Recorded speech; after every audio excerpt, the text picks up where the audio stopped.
وہی تبوک کے منافقین کا تذکرہ چل رہا ہے. اللہ نے بہت اس دفعہ تو منافقین کا بہت تذکرہ کیا اللہ تعالیٰ نے, بار بار ان کی شناخت. دیکھیں ہمیں تو یہ لگ رہا ہے کہ مضمون میں تکرار ہے بہت, اللہ کب سے منافقین ہی کا تذکرہ کر رہے ہیں.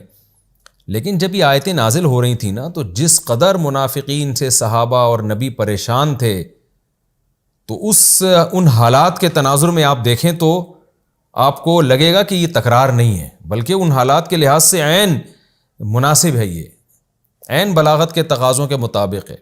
اور منافقین یہ آیتیں سن کے کتنا پریشان ہوتے ہوں گے کہ ان کی کیسی پول پٹیاں کھولی جا رہی ہیں. اور ہمارے لیے اس میں بھی بڑے بڑے اسباق ہیں, بار بار ان آیتوں کا تکرار ہو رہا ہے. آج بھی ہمارے صفوں میں منافقین موجود ہیں اور ان کی حالات کے مشکل وقتوں میں پیچھے بیٹھتے ہیں. دیکھیں جہاد تو قیامت تک ہوتا رہے گا نا, تو جب بھی مجاہدین یہ آیتیں پڑھیں گے تو ان کو کتنا حوصلہ ملے گا. ہم تو صوفوں پہ بیٹھ کے یہ آیتیں پڑھ رہے ہیں, گدوں پہ بیٹھ کے ان آیتوں کو سن رہے ہیں, اس لیے ہمیں لگتا ہے کہ اللہ تعالیٰ بار بار منافقین کا تذکرہ کیوں کر رہے ہیں. لیکن جب آپ میدان جنگ میں ہوتے ہیں, جہاد میں ہوتے ہیں, پھر خدا کی قسم ان آیتوں سے ایسی موٹیویشن ملتی ہے, اور جو پیچھے رہ جانے والے ہیں نا ان پر یہ آیتیں ایسے بجلی بن کے گرتی ہیں. آج بھی فوجیوں میں بہت سے ایسے ہوتے ہیں جو جنگوں میں اپنے دوستوں کے ساتھ نہیں دیتے, پیچھے رہ جاتے ہیں, جھوٹے بہانے تراشتے ہیں. تو جب وہ آیتیں پڑھیں گے نا ان کو پتہ لگے گا کہ قرآن نے کیسے ہماری پول پٹیاں کھولی ہیں.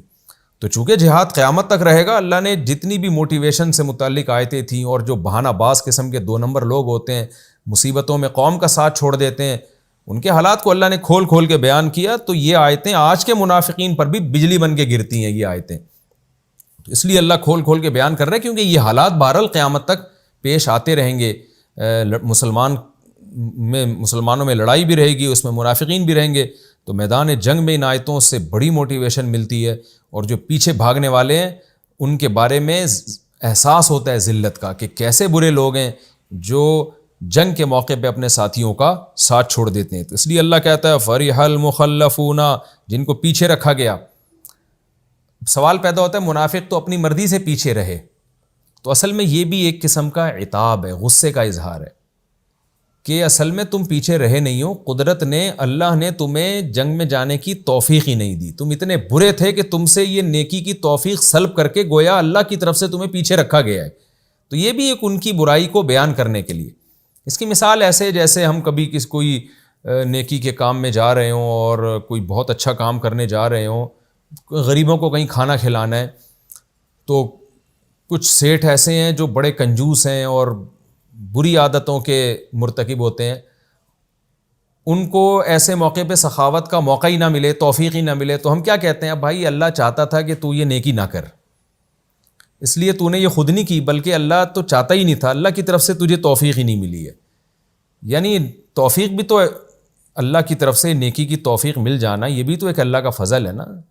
تو ایسے موقع پہ ہم محاورے میں بھی یہ لفظ استعمال کرتے ہیں کہ یار اصل میں تو یہ نہیں ہے کہ تو نے نیکی نہیں کی, بلکہ اللہ چاہتا ہی نہیں کہ تو کوئی اچھا کام کرے, اللہ کو گویا تجھ سے اتنی نفرت ہے. تو اسی طرح یہی اصطلاح اور یہی محاورہ استعمال کیا گیا منافقین کے لیے, گویا کہ یہ اتنے برے لوگ ہیں کہ یہ پیچھے رہے نہیں ہیں, بلکہ اللہ کی طرف سے ان کو پیچھے رکھا گیا ہے, اور مخلص لوگوں کو آگے آنے کی توفیق دی گئی ہے تاکہ ان کا مخلص ہونا ثابت ہو جائے. تو اس لیے قرآن نے یہ الفاظ استعمال کیے, ورنہ حقیقت یہ تھی کہ منافقین پراپر اپنے ارادے سے, خود سے, اپنے اختیار سے پیچھے رہے تھے. ایسا نہیں ہے کہ اللہ کی طرف سے کوئی ان پہ زبردستی تھی کہ تم پیچھے ہی رہو گے, ایسا کچھ نہیں ہے.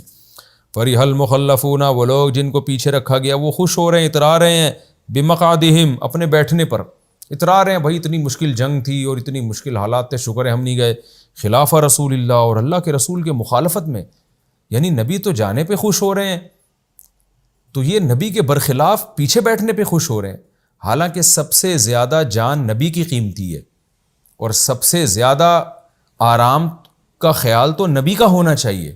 نبی جب اپنے آرام کا خیال نہیں کر رہے, وہ اس شدید گرمی میں نکل رہے ہیں اور شہادت کے متلاشی ہیں, تو نبی کو چھوڑ کے پیچھے رہ جانا, یعنی ایک عام پیچھے رہ جانا ہوتا ہے, ایک پیغمبر کے برخلاف پیچھے رہ جانا ہوتا ہے, تو بہت بڑا جرم ہے.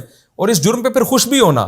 قرآن کہہ رہے ہیں یہ ایسے بدبخت لوگ ہیں کہ نبی کے برخلاف پیچھے بیٹھنے پر یہ خوش بھی ہو رہے ہیں اور ناپسند کر رہے ہیں اس بات کو کہ اللہ کی راہ میں اپنے مال اور جان کے ساتھ جہاد کریں. حالانکہ مسلمان کے لیے تو یہ خوشی کا موقع ہے.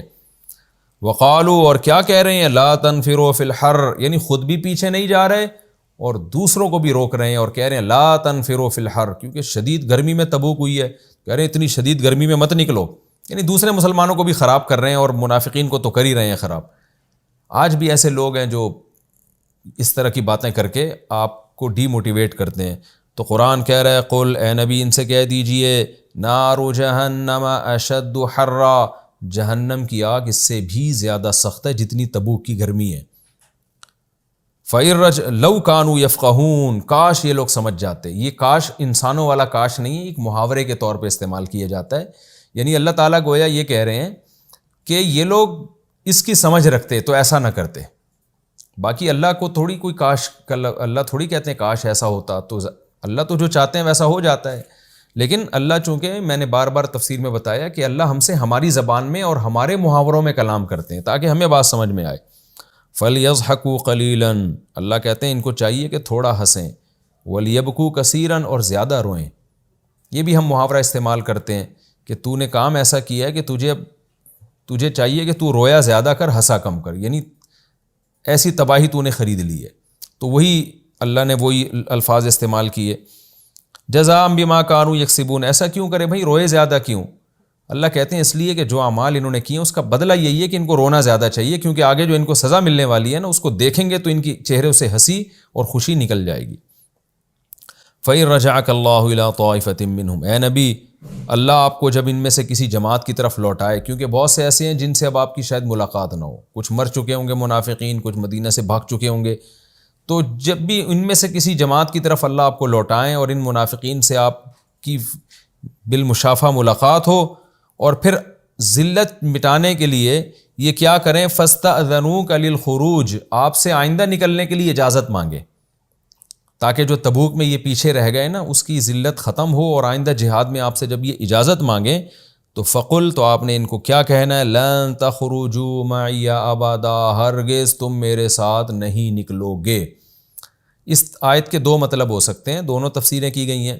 ایک تو یہ کہ اللہ کی طرف سے اب یہ فیصلہ ہے کہ تمہیں اب جہاد کے لیے محروم کر دیا گیا ہے، کیونکہ تم ہو منافق، مشکل غزوہ میں تم شریک نہیں تھے، اب کوئی آسان غزوہ ہوگی اس میں تم جاؤ گے، تمہیں یقین ہوگا فتح بھی ہونی ہے، مال غنیمت بھی ملنا ہے، تو اب تمہارے پاس یہ آپشن نہیں ہے، کیونکہ اس میں کیا ہوگا، تم جہاد میں جب جاؤ گے نا تو تمہیں پتہ ہے مال غنیمت بھی ملنا ہے، فتح بھی ہوگی، مجاہدہ ہے نہیں اس میں زیادہ، تو اس سے تم اس کو کیش کراؤ گے، اور تم یہ بولو گے کہ دیکھو ہم تو تبوک میں کسی وجہ سے نہیں گئے تھے، اور حقیقت میں تو ہم بھی مجاہد ہیں، تو اس سے تمہاری جو راز فاش ہوا ہے نا اس پہ دوبارہ پردہ پڑ جائے گا، لوگوں کے سامنے تمہارا منافق ہونا واضح نہیں ہوگا، لہذا کیونکہ اب آئندہ اتنی مشکل غزوہ نہیں آنے والی، لہذا اب آئندہ تم جاؤ گے ہی نہیں۔ اور اس کی آگے وجہ کیا ہے، انکم رضیتم بالقعود اول مرہ، تم پہلی مرتبہ بیٹھنے پر راضی ہو گئے نا، فقعدوا مع الخالفین، اب تمہاری سزا یہ ہے کہ آئندہ بھی پیچھے ہی بیٹھا کرو، اب تمہیں آپ جنگ میں جانے کی اجازت نہیں ہے۔ یہ اس کی مثال ایسے ہے جیسے کوئی بڑا مشکل کام ہو، سب مشترک مل کے کر رہے ہوں، اور آپ اپنے ساتھیوں کو کہہ رہے ہو بھائی تو جنگل سے لکڑیاں کاٹ کے لے آ، تو یہ کر لے، تو وہ کر لے، سارے مشکل کام میں وہ پیچھے رہے، آخر میں کوئی بہت آسان سا کام تھا، مثلا چولہا جلانے کا کام تھا، وہ کہہ رہے چلو میں یہ خدمت کر دیتا ہوں، تو امیر کیا کہتا ہے، بھائی اس تکلف کی ضرورت نہیں ہے، خام خواہ میں تو چولہا جلا کے یہ ثابت کرے گا کہ میں بھی خدمت گزار ہوں، اس سے تیرا جو امیج خراب ہوا ہے وہ دوبارہ بحال ہو جائے گا، تو اب تجھے چولہا جلانے کی بھی اجازت نہیں ہے۔ تو یہی کام منافقین کر رہے تھے۔ تو ایک تو یہ تفسیر کی گئی ہے کہ ان پر پابندی لگا دی کہ اب آپ کو جانے کی اجازت نہیں ہے، تو خام خواہ میں آپ انگلی کٹا کے شہیدوں میں نام لکھوائیں گے، جو آپ کا راز دنیا کے سامنے فاش ہوا ہے، جو ذلت ہوئی ہے وہ دوبارہ عزت میں بدل جائے گی، اس لیے آئندہ آپ کو جانے کی اجازت نہیں ہے۔ دوسرا مطلب اس آیت کا یہ ہو سکتا ہے کہ یہ خبر دی جا رہی ہے کہ تم جو ہم سے آ کے اجازت لے رہے ہو نا، تو اے نبی ان کو کہہ دیجئے لن تخرجوا معی ابدا، تم کبھی بھی نہیں نکلو گے، ہمیں پتہ ہے تم جھوٹے منہ سے کہہ رہے ہو کہ ہمیں اجازت دیں، فیوچر میں تم نے کرنا وہی ہے جو تبوک کے موقع پہ کیا، تم صرف ذلت کو چھپانے کے لیے کہہ رہے ہو کہ ہمیں اجازت دیں، لیکن ہمیں پتہ ہے تم نکلو گے نہیں، یعنی ہماری طرف سے تو کوئی پابندی نہیں ہے، لیکن ہم تمہیں ویسے بتا رہے ہیں کہ تم نے نکلنا پھر بھی نہیں ہے، تو کیوں جھوٹ بول رہے ہو اپنے منہ سے؟ تو دونوں الگ الگ تفسیریں، دونوں آیت میں دونوں تفسیروں کا احتمال ہے۔ تو فَإِن رَجَعَكَ اللَّهُ، دوبارہ آیت پڑھتا ہوں، اے نبی جب آپ ان کی طرف لوٹیں کسی جماعت کی طرف، فَاسْتَأْذَنُوكَ لِلْخُرُوجِ، پھر یہ دوبارہ نکلنے کی آپ سے اجازت مانگیں، قل، تو ان سے کہہ دیجئے، لن تخرجوا معی ابدا، تم ہرگز ہمارے ساتھ نہیں نکلو گے. یعنی یا تو یہ آرڈر ہے کہ تم اب نہیں نکلو گے، اجازت نہیں ہے، یا یہ خبر ہے کہ لن تخرجوا معی ابدا، تم کبھی بھی ہمارے ساتھ نکلو گے نہیں، تم جھوٹے منہ سے اجازت مانگ رہے ہو، عین وقت پہ تم نے پھر وہی ڈرامہ کرنا ہے اور وہی بہانے بنانے. ولن تقاتلوا معی عدوا، تم نے کبھی بھی ہمارے ساتھ دشمن کے ساتھ قتال نہیں کرنا ہمارے ساتھ مل کے. تم جھوٹ بول رہے ہو کہ ہمیں اجازت دیں، یا تمہیں اجازت ہی نہیں ہے اب دوبارہ ہمارے ساتھ جنگ میں نکلو. انکم رضیتم بالقعود، کیونکہ تم پہلی مرتبہ جب بیٹھنے پر راضی ہو گئے. فاقعدوا مع الخالفین، اب تمہیں یا تو یہ آرڈر ہے وہی کہ اب تم پیچھے ہی بیٹھے رہو گے، اجازت نہیں ہے، یا یہ خبر ہے کہ تم پیچھے ہی بیٹھے رہو. یعنی اللہ نے ہمیں بتا دیا ہے کہ تم نے پیچھے ہی بیٹھے رہنا ہے، تو اب بیٹھے رہو پیچھے، تم جھوٹے منہ سے ہم سے اجازتیں مت مانگو. تو یہ بھی ان کو ایک سزا کے طور پر حکم سنایا گیا.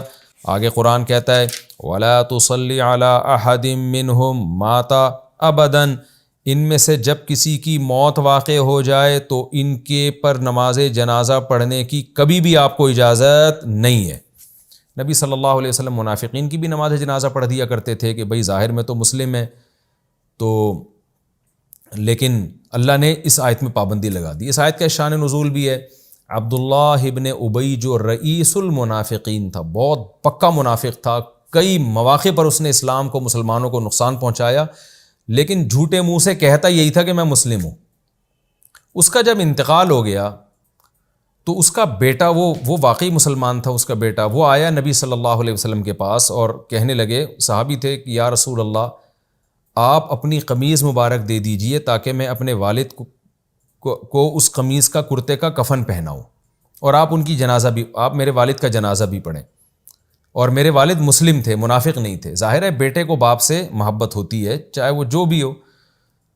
تو نبی صلی اللہ علیہ وسلم نے یہ سوچا کہ یہ جو بیٹا ہے میں اس کا خیال کر لیتا ہوں، میں اپنی قمیض بھی دے دیتا ہوں اور جنازہ بھی پڑھ لیتا ہوں، اس سے اس کے دل میں ایک اسلام کی اور محبت پیدا ہو جائے گی، میرے اخلاق سے اور متاثر ہوگا. اور بنو خزرج کے جو لوگ ہیں، جو عبداللہ بن منافق، وہی منافق کا قبیلہ بنو خزرج تھا، وہ جب دیکھیں گے ہمارے قبیلے کے آدمی جو اتنا اسلام سے دشمنی کرتا رہا لیکن نبی کے اخلاق ایسے کہ اس کے جنازہ بھی پڑھا رہے ہیں، اس کو کفن بھی، اپنی کرتا بھی دے رہے ہیں، تو وہ اخلاق سے متاثر ہوں گے، ان کا دل جوئی ہوگی اور ہزاروں لوگ اس میں مسلمان ہو جائیں گے. تو نبی صلی اللہ علیہ وسلم کے پیش نظر یہ حکمت تھی کہ بھئی ان کو دین کے، اگرچہ آپ جانتے تھے منافق ہے، اس کی بخشش نہیں ہونے والی، اور قرآن میں آیتیں بھی نازل ہو چکی تھی کہ کافروں کے لیے دعا کی آپ کو اجازت نہیں ہے، لیکن نبی یہ سمجھتے تھے کہ عام کافر اس سے مراد ہیں. جو منافق ہے چونکہ اوپر سے تو مسلم ہے وہ، تو ہم اوپر سے اس کے ساتھ مسلمانوں والا معاملہ کر سکتے ہیں اور جنازہ پڑھ سکتے ہیں اس کا. یہ آپ کا اجتہاد تھا، آپ کا خیال تھا کہ ایسا میرے لیے جائز ہے. تو نبی صلی اللہ علیہ وسلم نے ارادہ کیا کہ جنازے کے لیے کھڑے ہو گئے. آپ اپنا کرتا بھی دے دیا آپ نے ان کے بیٹے کو کہ ٹھیک ہے اپنے والد کو آپ اس کرتے میں کفن پہنا کے دفن کر دو، اور جنازے کے لیے بھی آپ صلی اللہ علیہ وسلم کھڑے ہو گئے. جیسے ہی جنازے کے لیے آپ کھڑے ہوئے، حضرت عمر میں ہمت تھی، حضرت عمر آگے بڑھے اور نبی صلی اللہ علیہ وسلم کو آپ کی کرتے مبارک سے پکڑ لیا حضرت عمر نے، اور عرض کیا یا رسول اللہ آپ کیسے جنازہ پڑھا رہے ہیں؟ اللہ نے تو قرآن میں حکم دیا ہے. آپ کو پتہ ہے نا، اس سے پہلے والے تفسیر کے لیکچر میں آپ ذرا جائیں، اس میں یہ آیت گزری تھی پچھلے رکوع میں، یعنی یہ جو رکوع نمبر 9 اور سورہ توبہ کا رکوع نمبر 9 اور 10ویں پارے کا رکوع نمبر 16، اس کی آخری آیت آپ ذرا دیکھیں. پچھلے ایپیسوڈ میں نے اس کو بیان کیا ہے. وہ آخری آیت کیا تھی؟ یعنی جو ہم رکوع اب پڑھ رہے ہیں اس سے پہلے والے رکوع کی آخری آیت، اس میں یہ آیت نازل ہوئی تھی استغفر لہم او لا تستغفر لہم، اے نبی آپ ان منافقین کے لیے استغفار کریں یا نہ کریں. ان تستغفر لہم 70 مرتن، اگر آپ ان کے لیے 70 مرتبہ بھی استغفار کریں گے فلن یغفر اللہ لہم، اللہ ہرگز ان کی مغفرت نہیں کرے گا. تو یہ آیتیں حضرت عمر نے دلیل کے طور پہ پیش کیں کہ یا رسول اللہ نے تو آپ کو استغفار سے منع کیا ہے کہ منافق کے لیے استغفار نہ کریں، اور نماز جنازہ تو ہے ہی استغفار نا، نماز جنازہ کا تو مطلب ہی مغفرت کی دعا ہے، تو آپ کیوں کر رہے ہیں ان کے لیے استغفار؟ اب عبداللہ بن ابی منافق کی نماز جنازہ کیوں پڑھا رہے ہیں؟ اللہ نے تو منع کیا ہے. تو نبی صلی اللہ علیہ وسلم نے کیا جواب دیا کہ اللہ نے منع نہیں کیا. یعنی حدیث کا مفہوم میں آپ کے سامنے پیش کروں. یہ بخاری مسلم کی حدیث ہے, عبداللہ بن عمر سے روایت ہے کہ اللہ نے منع نہیں کیا, اللہ نے تو مجھے اختیار دیا ہے. اللہ نے تو یہ بتایا ہے کہ اب اس آیت کے لفظی ترجمہ دیکھیں, استغفر لہم او لا تستغفر لہم, اے نبی آپ ان کے لیے استغفار کریں یا نہ کریں. کیا مطلب؟ برابر ہے. اللہ نے مغفرت نہیں کرنی. اگر آپ 70 مرتبہ بھی مغفرت کریں کی دعا مانگیں گے پھر بھی مغفرت نہیں کرے گا. تو اللہ نے تو خبر دی ہے کہ آپ کا استغفار کرنا نہ کرنا برابر ہے. اللہ نے منع تو نہیں کیا کہ مت کرو استغفار. تو میں استغفار اس لیے کر رہا ہوں, جیسے کہ دوسری روایت میں اس کی تشریح ہے کہ بھئی میرے اس عمل سے بنو خزرج کے ہزاروں لوگ مسلمان ہو جائیں گے. تو کرنا تو وہی ہے جو اللہ نے کرنا ہے. اللہ نے مغفرت نہیں کرنی تو اللہ نہ کرے, ہمارا جو کام ہے ہم وہ کریں گے. یعنی میں نبی صلی اللہ علیہ وسلم کے اس عمل کی توجیہ بیان کر رہا ہوں کہ آپ صلی اللہ علیہ وسلم کے پیش نظر قرآن کی اس آیت کی مخالفت نہیں تھی, بلکہ نبی کی نظر میں اس آیت کی تفسیر یہ تھی کہ استغفار کرنا نہ کرنا برابر ہے. اس آیت سے صرف یہ پتہ چلتا ہے کہ میں 70 دفعہ بھی استغفار کروں گا تو بھی کچھ نہیں ہونے والا, لیکن اللہ نے اس میں منع نہیں کیا. کسی اور مصلحت سے اگر میں استغفار کرتا ہوں, جنازہ پڑھتا ہوں اور اس کے بیٹے کو اپنی قمیض دے دیتا ہوں تو وہ پابندی نہیں ہے, اس میں اللہ نے پابندی نہیں لگائی مجھ پہ. اور وہ مصلحت کیا تھی؟ وہ مصلحت یہی تھی کہ بھئی دل جوئی ہوگی ان کی اور بہت سے لوگ مسلمان ہو جائیں گے اور ان کا بیٹے کا دل بھی نرم ہو جائے گا, کیونکہ باپ سے بہرحال ایک محبت ایک فطری چیز ہے. تو میرے پیش نظر یہ مصلحت ہے. جبکہ حضرت عمر ان آیتوں کا مطلب یہ سمجھ رہے تھے کہ اس میں پابندی ہے, اس لیے کہ روکنے کے مختلف طریقے ہوتے ہیں. یعنی اللہ تعالیٰ جب یہ کہہ رہے ہیں نا کہ اے نبی آپ استغفار کریں نہ کریں, آپ 70 دفعہ بھی کریں گے نہیں مغفرت کروں گا, تو اس کا مطلب ہے کہ آپ نہ کریں. آپ یعنی یہ کام فضول عبث ہے. تو عبث کام جو ہے نا یہ حکمت کے منافی ہے. کوئی بھی دنیا میں ایسا نہیں ہے جو عبث کام کی اجازت دے دے. یعنی اللہ کی حکمت کے خلاف ہے کہ اللہ آپ کو ایک فضول اور لغو کام کی اللہ آپ کو اجازت دے گا.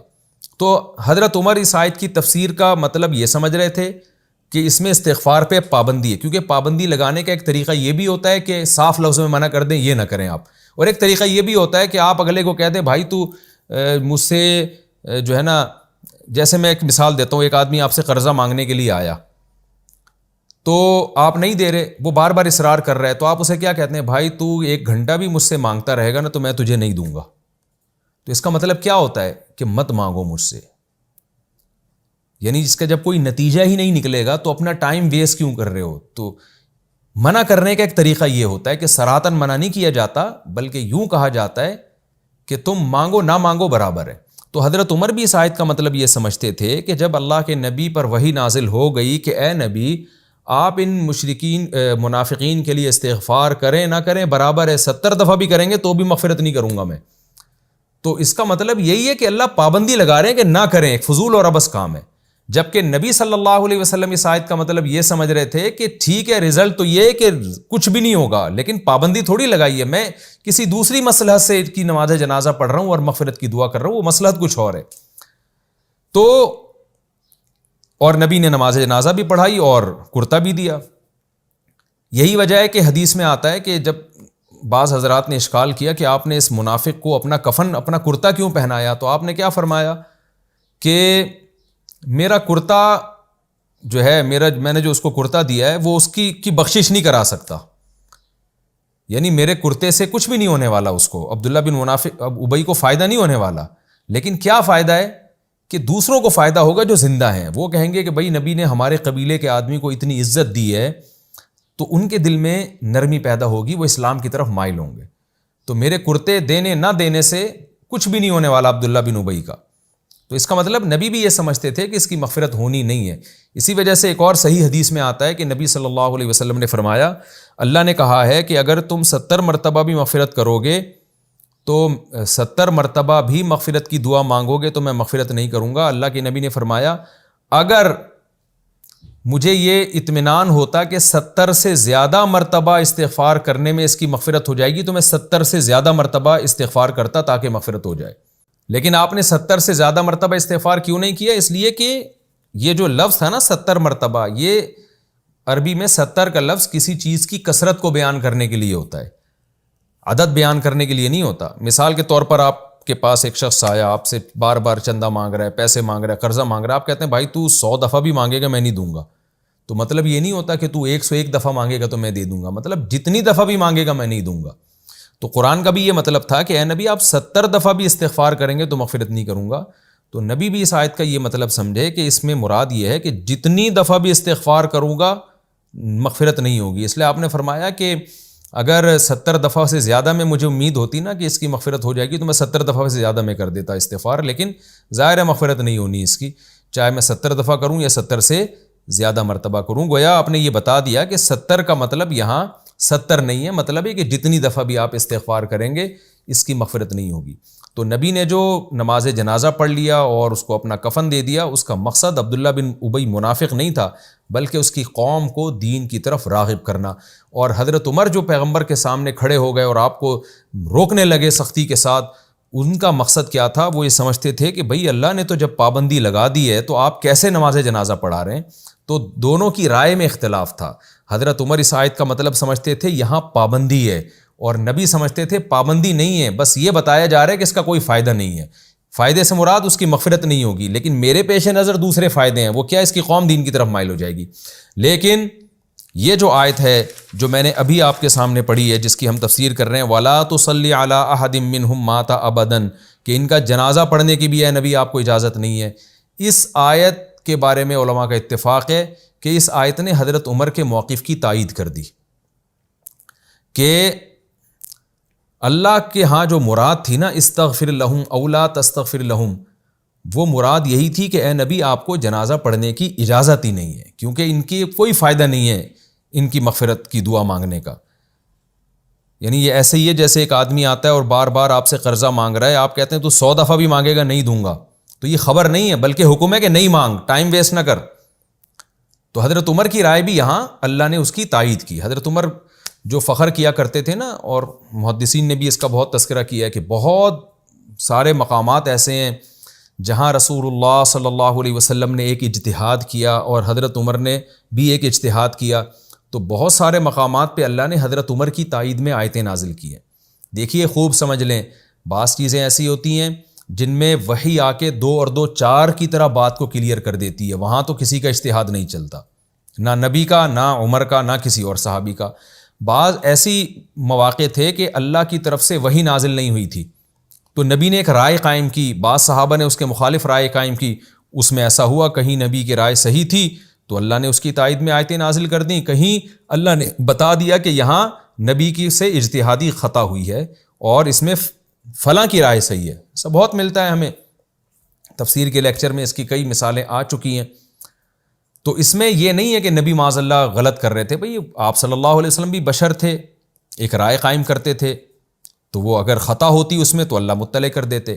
اس لیے علماء نے لکھا ہے کہ اجتہادی غلطی پیغمبر سے بھی ممکن ہے، صحابہ سے بھی ممکن ہے، مجتہدین سے بھی ممکن ہے، لیکن پیغمبر کی اجتہادی غلطی اور ایک امتی کی اجتہادی غلطی میں فرق یہ ہے کہ امتی اگر اجتہادی غلطی کرتا ہے تو ضروری نہیں ہے کہ اللہ اس پر لوگوں کو مطلع بھی کریں کہ اس نے غلطی کی ہے، لیکن پیغمبر سے جب اجتہادی غلطی ہوتی ہے تو اللہ کبھی بھی پیغمبر کو اس غلطی پر قائم نہیں رکھتے، بلکہ اللہ تنبیہ کر دیتے ہیں کہ یہ خطا ہے، تاکہ پھر لوگ نبی کو اس میں فالو نہ کریں، کیونکہ ہمیں ہر چیز میں نبی کو فالو کرنے کا حکم دیا گیا ہے۔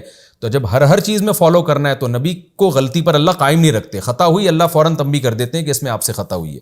تو نبی کی نظر میں جو اس آیت کی تفسیر تھی وہ یہ تھی استغفر لہم او لا تستغفر لہم، کہ آپ استغفار کریں نہ کریں برابر ہیں۔ تو نبی کی نظر میں اس آیت کی تفسیر یہ تھی کہ یہ اللہ کی طرف سے آپشنل ہے کہ جنازہ پڑھیں نہ پڑھیں، اللہ کی طرف سے اجازت ہے، پابندی نہیں ہے۔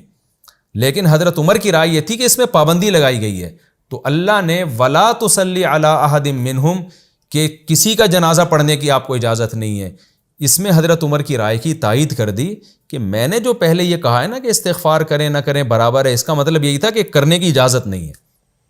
تو یہ آیت بھی حضرت عمر رضی اللہ تعالیٰ عنہ کی فضیلت میں ایک بڑی آیت ہے، لیکن نبی صلی اللہ علیہ وسلم چونکہ جنازہ پڑھا چکے تھے، اس کے بعد آیت نازل ہوئی، تو اس لیے پھر اس کے بعد کبھی بھی نبی صلی اللہ علیہ وسلم نے کسی منافق کا جنازہ نہیں پڑھایا، جس کے بارے میں نبی کو پتہ ہوتا تھا یہ منافق ہے، آپ اس کا جنازہ کبھی بھی نہیں پڑھایا پھر آپ نے، اور نہ اس کے لیے کبھی استغفار کی۔ باقی یہاں ایک سوال پیدا ہوتا ہے کہ نبی کے پیش نظر بھی تو ایک اہم مصلحت تھی، وہ مصلحت یہ تھی کہ بھئی یہ اس کے قبیلہ مسلمان ہو جائے، تو دیکھیں قرآن نے پابندی اس لیے لگائی کہ آپ ایک مصلحت دیکھ رہے ہیں کہ اس کا قبیلہ مسلمان ہو جائے گا، لیکن دوسرے 2 نقصان ہوں گے. ایک یہ کہ منافقوں کو حوصلہ مل جائے گا، وہ کہیں گے اچھا بھائی اتنے بڑے بڑے منافقوں کو کرتے بھی دیے جا رہے ہیں اور جناب ان کے جنازے بھی ہو رہے ہیں، تو ہم بھی اگر نفاق پہ مر گئے تو کیا ہوا. تو اس سے ان کو اپنے نفاق پہ موٹیویشن مل جائے گی، ان کو اپنی برائی کا احساس نہیں ہوگا کہ ہم کتنے بڑے مجرم ہیں، بائیکاٹ ہونے میں ان کو احساس ہوگا. دوسری بات یہ کہ اپنے لوگوں کا دل بھی ٹوٹے گا. عبداللہ بن ابی منافق نے کتنے صحابہ کو بھی تو نقصان پہنچایا تھا، تو اپنے لوگوں کے کٹنے کا بھی اندیشہ ہوتا ہے کہ وہ دور ہو جائیں گے، کہ بھئی ٹھیک ہے آپ اس کے قبیلے کا تو خیال کر رہے ہیں لیکن اپنوں کا بھی تو خیال کرنا ہے نا، کہ ہمارے لوگ کہیں ہم سے دور نہ ہو جائیں اور کہیں کہ اتنے بڑے دشمن، اسلام دشمن کو آپ کرتا دے رہے ہیں، اس کا جنازہ پڑھا رہے ہیں. تو اس میں ہمیں بڑا سبق ملتا ہے کہ ہر چیز میں ہمیں اعتدال کی ضرورت ہے، کہ کوئی ایسا کام نہ کریں جس میں ایک طرف تو ہم دیکھ رہے ہیں فائدے ہیں لیکن دوسری طرف نقصان ہو. تو اس نقصان والی چیزوں کو بھی دیکھنا ہے کہ اپنے لوگ نہ ہم سے بدک جائیں. آج ہم نے دیکھا ہے کوئی بہت بڑا کھلے عام گنہگار ہوتا ہے، کبیرہ گناہ کا مرتکب ہوتا ہے، ساری دنیا میں سب کو پتہ ہے کہ بہت بڑا مجرم ہے یہ. بعض حضرات جا کے نا بعض اہل علم ہوتے ہیں اس کو اتنی تعریفیں کر رہے ہوتے ہیں اس کی، جیسے آپ بہت نیک ہیں، اور وہ علماء کہتے ہیں ہمارا مقصد اس کو دین کے قریب کرنا ہے.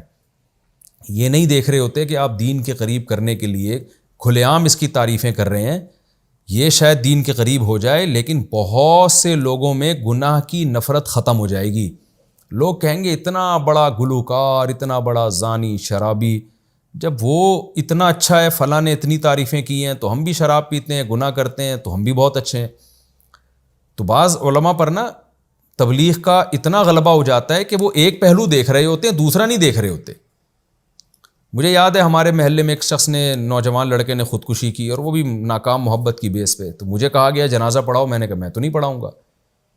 لوگوں نے کہا بھائی دیکھیں بیچارہ نیک ہے، میں نے کہا میں چھپ کے اس کے لیے مغفرت کی دعا کروں گا، جنازہ نہیں پڑھاؤں گا میں، اس لیے کہ میں اگر جنازہ پڑھاؤں گا تو خودکشی کرنے والے کی برائی لوگوں کے دل سے نکل جائے گی. کوئی مشہور آدمی جنازہ پڑھاتا ہے تو لوگ سمجھتے ہیں نا اس کو ایک عزت مل رہی ہے. تو میں نے کہا کیوں ہم عزت دیں خودکشی کرنے والے کو، بھائی کوئی بھی پڑھا دے. اور یہ حدیث سے ثابت ہے، آپ صلی اللہ علیہ وسلم نے خودکشی کرنے والے کا جنازہ نہیں پڑھایا تاکہ لوگوں کے دل میں اس گناہ کی نفرت بیٹھے.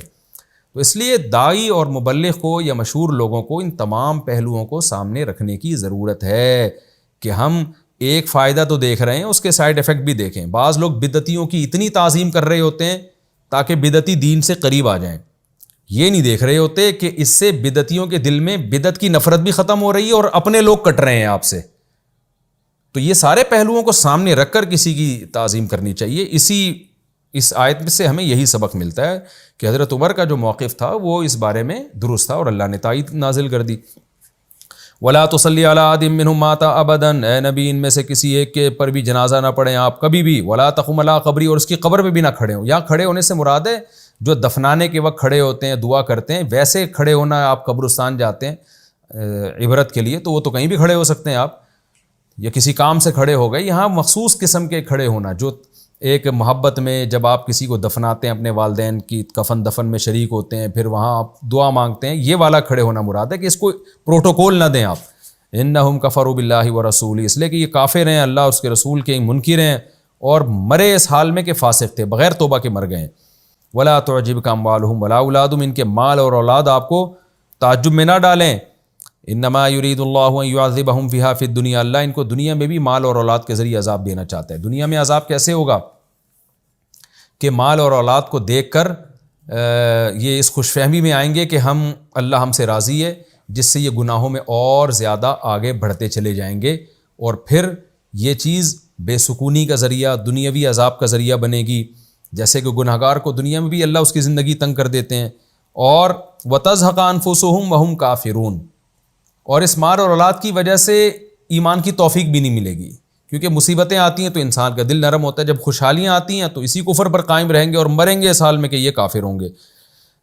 وَإِذَا أُنزِلَتْ سُورَةٌ أَنْ آمِنُوا بِاللَّهِ وَجَاهِدُوا مَعَ رَسُولِهِ، اور جب کوئی صورت نازل ہوتی ہے جس میں کہا جاتا ہے کہ اللہ پر ایمان لے کر آؤ، یعنی اخلاص کے ساتھ ایمان لے کر آؤ، کیونکہ منافقین ایمان لاتے تھے اوپر سے. وَجَاهِدُوا مَعَ رَسُولِهِ، اور رسول کے ساتھ مل کر جہاد کرو. استأذنک اولو الطول منہم، تو ان میں جو قدرت والے لوگ ہیں وہ بھی آپ سے اجازت مانگ رہے ہوتے ہیں. وقالو اور کہہ رہے ہوتے ہیں ذرنا نکم مع القاعدین کہ اے نبی آپ ہم کو چھوڑ دیجیے، ہم پیچھے بیٹھنے والوں کے ساتھ بیٹھنا چاہتے ہیں۔ رضوا بأن یکونوا مع الخوالف، یہ اس پہ راضی ہو گئے کہ پیچھے رہ جانے والوں کے ساتھ بیٹھ جائیں۔ وطبع علی قلوبہم، ان کے دلوں پر مہر لگا دی گئی۔ فہم لا یفقہون، اب یہ سمجھتے نہیں ہیں، یعنی یہ سمجھتے نہیں کہ کتنی بڑی ذلت کی بات ہے یہ۔ اب قرآن ان منافقین کی جو برائی ہے وہ بیان کر کے صحابہ کی اور نبی صلی اللہ علیہ وسلم کی تعریف بھی کر رہا ہے۔ لیکن الرسول، رسول والذین آمنوا معہ، اور وہ لوگ جو نبی کے ساتھ ایمان لائے ہیں، جاہدوا باموالہم وانفسہم، انہوں نے اپنے مالوں اور جانوں کے ساتھ جہاد کیا۔ واولئک لہم الخیرات، یہی لوگ ہیں جن کے لیے بھلائیاں ہیں۔ واولئک ھم المفلحون، یہی لوگ کامیاب ہیں۔ اور یہ تو دنیا میں ان کے لیے، اور آخرت میں کیا ہے؟ اعد اللہ لہم جنات تجری من تحتها الانہار خالدین فیہا، اللہ نے ان کے لیے باغات رکھے ہیں جن کے نیچے نہریں بہتی ہیں، جس میں یہ ہمیشہ ہمیشہ رہیں گے۔ ذالک الفوز العظیم، یہ بہت بڑی کامیابی ہے۔ یہ رکوع ہمارا کمپلیٹ ہو گیا، اور رکوع کے اختتام میں اللہ نے اہل ایمان کو خوشخبریاں سنائی۔ اس میں خلاصے کے طور پر چند نکات میں پیش کر دیتا ہوں۔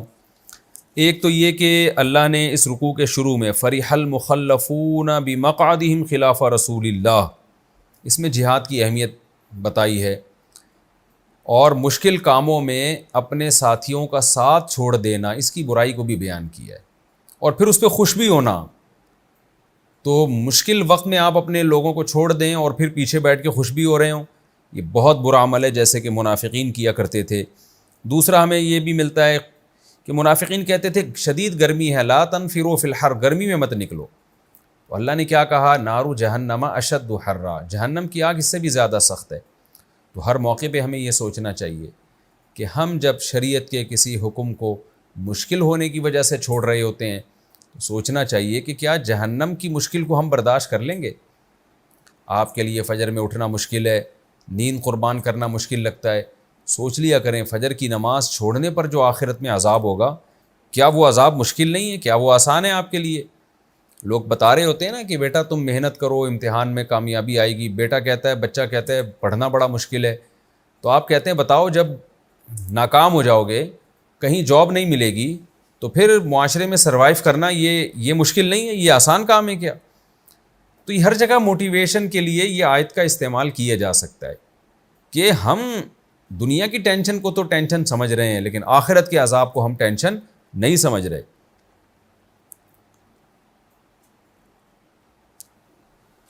اور ہمیں کیا پتہ چلتا ہے کہ یہ ایک فقہی مسئلہ کا علم ہوا کہ اللہ تعالیٰ نے پیغمبر صلی اللہ علیہ وسلم پر، منافق پر نماز پڑھنے پر بھی پابندی لگا دی۔ کافر پر تو پابندی ہے ہمیشہ کے لیے کہ اس کے لیے آپ مغفرت کی دعا نہیں کر سکتے۔ تو اس آیت میں وَلَا تُصَلِّ عَلَىٰ أَحَدٍ مِّنْهُمْ مَاتَ أَبَدًا، اس سے پتہ چلا کہ جو منافق ہے اس پہ بھی پابندی ہے۔ یعنی کسی کو وہم ہو سکتا تھا نا کہ منافق ظاہری طور پر تو اپنے آپ کو مسلم کہتا ہے، تو یہ بھی پابندی لگا دی کہ جو منافق ہے، جس کا منافق ہونا ثابت ہو جائے، اس کی بھی نماز جنازہ جائز نہیں ہے، کیونکہ ہے وہ بہرحال کافر۔ لیکن یہ خوب سمجھ لیں کہ یہ نبی کے دور کا حکم تھا، آج یہ حکم اس لیے نہیں ہے کہ ہم یقینی طور پر کسی کے بارے میں یہ کہہ نہیں سکتے کہ یہ منافق پکا منافق ہے بھی کہ نہیں ہے، کیونکہ ہم دلوں کے حالات جانتے نہیں ہیں۔ آپ کہہ سکتے ہیں کہ بھئی اس کے اعمال سے ہمیں پتہ چل جائے گا، تو دیکھیں بدعملی سے یقینی طور پر دل کی کیفیت پتہ نہیں چلتی، کیونکہ بعض دفعہ بدعملی یعنی کوئی گناہ انسان سستی کی وجہ سے بھی کر رہا ہوتا ہے، اور اپنے ساتھیوں کو چھوڑ کر دشمنوں کا ساتھ مالی مفاد کی وجہ سے بھی دے رہا ہوتا ہے۔ یعنی یہ اشکال ہو سکتا ہے نا کہ بھئی ایک آپ دشمن ملک ہے اس سے لڑ رہے ہیں اور آپ کے لوگ دشمن ملک کا ساتھ دے رہے ہیں، تو یہ تو پکا کافر ہے۔ نا نا نا نا، ہم نہیں کہہ سکتے کافر ہے، اس لیے کہ وہ ہو سکتا ہے اس عمل کو غلط سمجھتا ہو، لیکن وہاں سے لالچ اور لالچ کی بیس پہ ایک کام کر رہا ہو، جبکہ منافق جو کرتا تھا وہ کفر کی بیس پہ کر رہا ہوتا تھا، یعنی اس میں لالچ بھی ہوتی تھی تو اس کی بیس کفر ہوتی تھی، تو کفر دل کی کیفیت، دل کی ایک حالت ہے۔ تو لہذا آج علماء کہتے ہیں کہ جو اپنے آپ کو مسلم شو کرے گا تو ہم اس کو مسلم ہی کہیں گے اگر وہ اسلام کے بیسک عقیدوں کا اظہار کرتا ہے۔ تو اس کے عمل کی وجہ سے ہم اس کو کافر نہیں کہہ سکتے. وہ اللہ جانے اور وہ جانے, اللہ کو پتہ ہے دل کی حالت کا. اور یہ بھی ہمیں پتہ چلا کہ بھائی کہ جو نبی صلی اللہ علیہ وسلم پر اللہ نے پابندی لگا دی کہ کافر کی قبر پہ بھی آپ نہیں کھڑے ہو سکتے, تو یہاں بھی ہے کہ وہ تعظیم اور محبت کی وجہ سے جب ہم کسی کے جنازے میں جاتے ہیں وہ مراد ہے. لیکن ویسے اگر کوئی کافر کسی کا رشتہ دار ہے اور وہ اس کو کفن دفن کرتا ہے تو پھر اس کی علماء نے اجازت دی. مثال کے طور پر ایک غیر مسلم ہے, اس کے باپ کی ڈیتھ ہو گئی, ایک مسلم ہے اس کے باپ کی ڈیتھ ہو گئی اور کوئی کفن دفن کرنے والا نہیں ہے, تو بیٹے کو اجازت ہے کہ وہ اپنے باپ کو کفن دے اور اس کو دفن کر دے, لیکن اسلامی طریقے سے نہیں. اس کو ویسے ہی ایک چادر میں لپیٹ کے زمین میں, اس کی قبر بھی سنت کے مطابق نہیں ہوگی, بس ایسے ہی زمین میں دفن کر دے. تو وہ دفن کرنا اور وہ جو قبر پہ جانا ہے وہ یہ والا جانا مراد نہیں ہے. یہاں ہے قبر پہ دعا کے لیے کھڑے ہونا یا اس کو جیسے ایک تعظیم کے ساتھ دفن کیا جاتا ہے, وہ مراد ہے. وہ کافر کے لیے جائز نہیں ہے.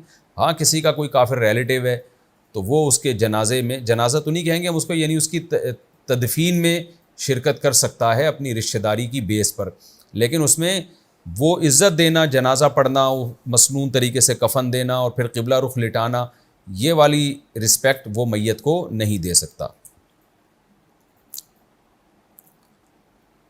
اور یہ جو وَإِذَا أُنزِلَتْ سُورَةٌ أَنْ آمِنُوا بِاللَّهِ وَجَاهِدُوا مَعَ رَسُولِهِ, اس میں بھی اللہ نے جہاد سے پیچھے رہ جانے والوں کی برائی بیان کی ہے. تو قوم اور ملک پہ جب بھی کوئی ایسا وقت آئے کہ حاکم وقت کی طرف سے حکم ہو کہ بھائی سب نے لڑنا ہے, تو پھر پیچھے بیٹھنا یہ شرعاً جائز نہیں ہے. علماء کہتے ہیں جہاد عمومی طور پہ تو فرض کفایہ ہے, لیکن جس کو کمانڈر یا امیر حکم دے لڑنے کے لیے تو اس پہ پھر فرض عین ہو جاتا ہے, اس کے لیے پیچھے رہنا پھر جائز نہیں ہوتا.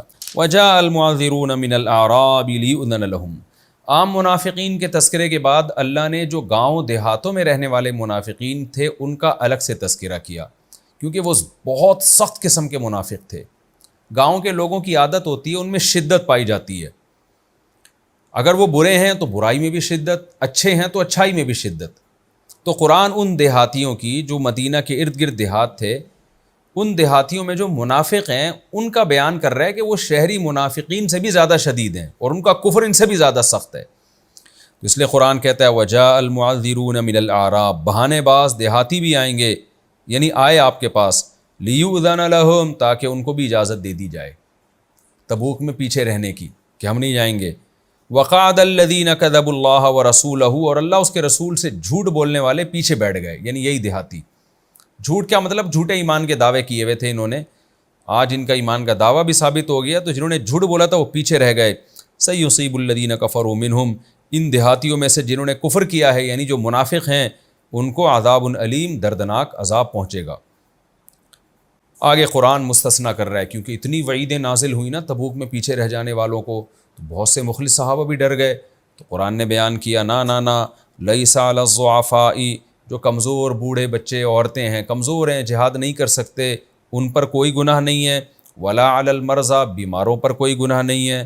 ولا علی الذین لا یجدون, اور نہ ان پر کوئی گناہ ہے جو لا یجدون, جو پاتے ہی نہیں ہیں, ما ينفقون, کہ کچھ خرچ کر سکیں, یعنی ان کے پاس نفقہ ہی نہیں ہے. اب ظاہر ہے جہاد میں ایسے ہی چلے جائیں گے تو کھائیں گے کہاں سے, پیئیں گے کہاں سے, کچھ ہے ہی نہیں ان کے پاس خرچ کرنے کے لیے. تو اللہ کہتا ہے حرجن, ان پر کوئی گناہ نہیں ہے, کوئی تنگی نہیں ہے, وہ واقعی پیچھے بیٹھنے میں معذور تھے. اذا نصحوا للہ ورسولہ, جب کہ وہ اللہ اور اس کے رسول کے ساتھ مخلص ہیں. تو پیچھے بیٹھنے سے ان کا مقصد دنیا پرستی نہیں ہے, کیونکہ وہ تو ہر موقع پر اسلام کا ساتھ دیتے ہیں اور مخلص ہیں اسلام کے ساتھ, اللہ رسول کے ساتھ. کسی عذر کی وجہ سے پیچھے رہ گئے وہ, تو ان پر کوئی حرج نہیں ہے. ما علی المحسنین من سبیل, پھر اللہ ان کو تسلی دیتا ہے اچھا عمل کرنے والوں پر کوئی گناہ نہیں ہے. تو یہ اچھے لوگ ہیں, یہ کسی عذر سے اگر رہ گئے تو ان پر کوئی گناہ نہیں ہے. واللہ غفور رحیم, کیونکہ اللہ تو معاف کرنے والا اور رحم کرنے والا ہے. تو یہ تو معذور تھے, ان کو اللہ کیوں عذاب دے گا. اچھا, ان پیچھے رہ جانے والوں میں بھی دو قسم کے لوگ تھے. ایک تو وہ تھے جو پیچھے رہ گئے, چاہت تھی ہم چلے جاتے.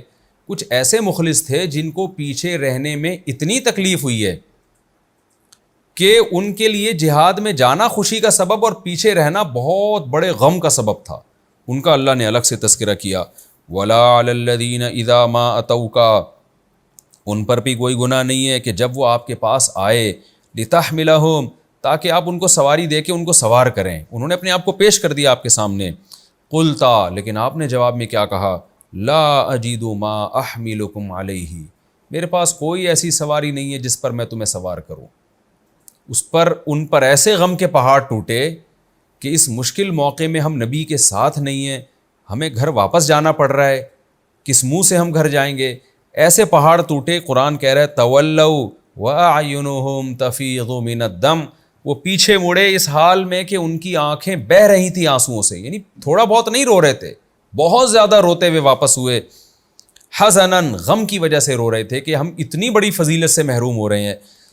اللہ یجدو، غم اس کا یہ تھا کہ لا یجدو ما ینفقون، کہ ان کے پاس نہیں ہے وہ کچھ جو یہ خرچ کر دیتے، کچھ خرچ کر کے سواری لے لیتے، وہ ان کے پاس نہیں ہے. کاش ہوتا اور ہم بھی نبی کے ساتھ جہاد میں شریک ہوتے. تو قرآن کہہ رہا ہے ان پر بھی کوئی حرج نہیں ہے. قرآن سے تو پتہ چلتا ہے ان کو کوئی گناہ نہیں ملے گا، لیکن صحیح حدیث سے پتہ چلتا ہے کہ نہ صرف یہ کہ ان کو گناہ نہیں ہوا، بلکہ جہاد میں ان کو پورا اللہ نے وہ اجر دیا جو صحابہ کو دیا.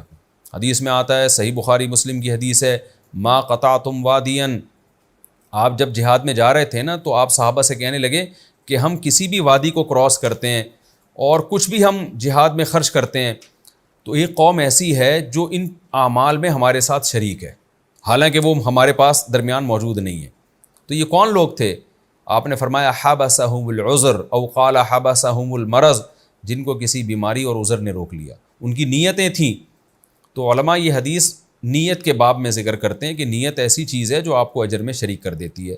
تو قرآن سے پتہ چلتا ہے کہ ان پہ کوئی گناہ نہیں ہے، لیکن حدیث سے پتہ چلتا ہے کہ نہ صرف یہ کہ گناہ نہیں ہے بلکہ وہ صحابہ کے ساتھ جہاد میں برابر کے شریک تھے، اجر میں، جہاد کے اجر میں شریک تھے. وہ آگے قرآن کہتا ہے یعتذرون الیکم اذا رجعتم الیہم، اے نبی جب آپ واپس لوٹ کر جائیں گے تو یہ منافق آ کے آپ کے سامنے عذر پیش کریں گے. قل لا تعتذروا، ان سے کہہ دینا کہ کوئی عذر پیش کرنے کی ضرورت نہیں ہے. لن نؤمن لکم، ہم تمہاری باتوں پہ یقین نہیں کریں گے. قد نبأنا اللہ من اخبارکم، اللہ نے تمہاری خبریں ہمیں پہلے بتا دیں کہ سب جھوٹے ہیں یہ. وَسَيَرَ اللَّهُ عَمَلَكُمْ وَرَسُولُهُ، اور اگر تمہیں یقین نہ آئے نا تو اللہ اس کے رسول ابھی فیوچر میں تمہارا عمل دیکھیں گے بھی. یعنی ظاہری اللہ کو تو پہلے سے پتہ ہے، اللہ ظاہری طور پر بھی دیکھے گا اور نبی تو ویسے ہی دیکھیں گے. حقیقت میں نبی کے پاس تو علم غیب نہیں ہے، تو اس سے بھی پتہ چل جائے گا کہ تم کتنے پانی میں ہو. یعنی کوئی ایک واقعہ نہیں، آگے بھی لڑائیاں ہوں گی اور اس میں بھی پتہ چل جائے گا. وَسَيَرَ اللَّهُ عَمَلَكُمْ وَرَسُولُهُ، ان قریب اللہ اس کے رسول آگے بھی تمہارا عمل دیکھیں گے. ثُمَّ تُرَدُّونَ إِلَىٰ عَالِمِ الْغَيْبِ، پھر مرنے کے بعد تو تم اس ذات کی طرف لوٹائے جاؤ گے جو غیب اور ظاہری چیزوں کا علم جانتا ہے. وہ تو تمہارے ایک ایک عمل کو تمہارے سامنے ظاہر کر دے گا. فَيُنَبِّئُكُم بِمَا كُنتُمْ تَعْمَلُونَ، جو کچھ تم کر رہے ہو اس کی تمہیں خبر دے دے گا.